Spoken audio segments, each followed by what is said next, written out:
வராக ஜெயந்தி 7/4/26 செவ்வாய் பங்குனி மாதம் கேட்டை நட்சத்திரம்.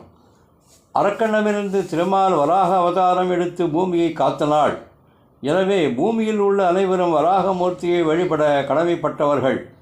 இவர் தன் புதன்வன் என்றும் பாராமல் நரகாசுரனை கிருஷ்ணாவதாரத்தில் அழித்து தீபாவளி என்ற பண்டிகையை உலக மக்களுக்கு ஈந்தவர்.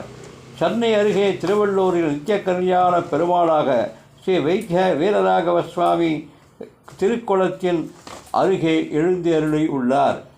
கூட இந்த சன்னதியில் வீர ஆஞ்சநேயரும் லட்சுமி அயக்ரீவரும் உள்ளனர். இவரை சேவிப்பதால் திருமணத் தடை நீங்கும், கல்வி வளரும். இது கண்கண்ட பக்தர்களின் அனுபவமாகும். லக்ஷ்மி வராஹோ பூவராஹோ யஜ்ஞவராக மாம் ரக்ஷந்தாம். லக்ஷ்மி வராஹோ பூவராஹோ யஜ்ஞவராஹோ மாம் ரக்ஷந்தாம். லக்ஷ்மி வராஹோ பூவராஹோ யஜ்ஞவராஹோ